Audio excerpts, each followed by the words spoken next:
Ako po ay isang inmate na dito sa CIW Mindanao.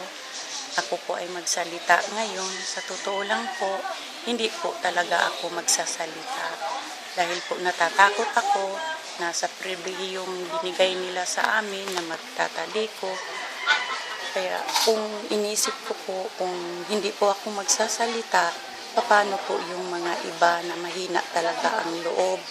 Kaya ngayon nandito po ako magsalita sa katotohanan na wala pong labis, walang kulang. Na sa isa sa amin, pag kami po ay natutulog paghapon, yung aming pong escort na lalaki, pag wala yung escort naming lalaki na si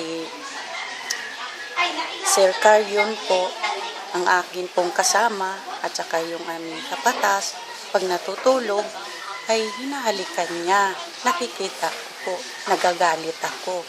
Tapos sinabihan po ni ako ng aming escort na si Sir Carrion na wala naman daw, lambing lang daw yun. Ganun ba po talaga?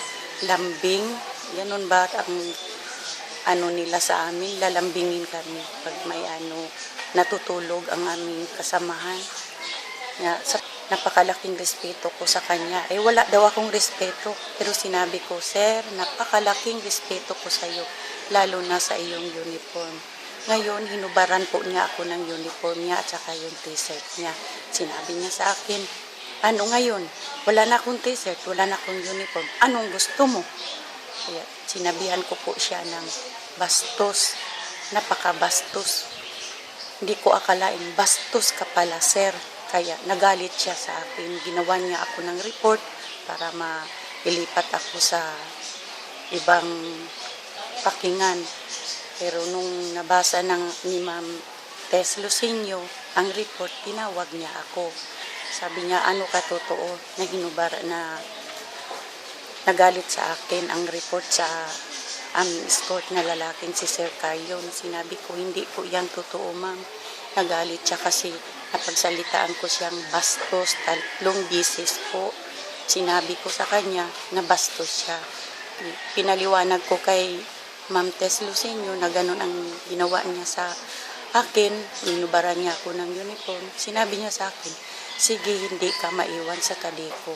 Huwag mo lang itong pagkukwento kahit kanino. Atin lang ito. Bukas lalabas ka. Kaya wala talaga akong sinabi kahit kanino man sa amin dito na ganyan. Nagtaka lang ako ngayon na lumabas itong pinto na ito na dapat akong magsalita kasi hindi na maganda ang mga pangyayari. Nagpatuloy kasi akong manahimik kasi natakot din akong mawalan ako ng pribihiyong makapasok sa Tadeco. Kaya nagsalita na ako ngayon. Ito po ang sinasabi ko.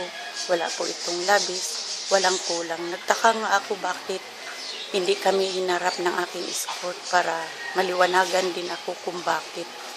Wala kaming escort kasi nung time na yun. Wala kaming escort na babae. Inaalis niya o umalis siya tuwing araw yun pag may kami escort na babae. Wala pag dating namin ng time nang kakain na kami, wala nang escort namin babae. Kaya nangyari yun, wala kaming escort na babae na umaano sa amin. Kaya ito po ang mga salaysay kong ito. Ako po ay nagsasabi talaga ng totoo. Kasi ayaw kong mangyari nung sa kasamahan ko pagtulog. Hinalikan niya ang iba po. Hinipuan niya ng puwet. Minsan nahipuan din niya ako pero nagalit ako. Hindi na niya inulit yun. Kasi alam niyang lumalaban ako.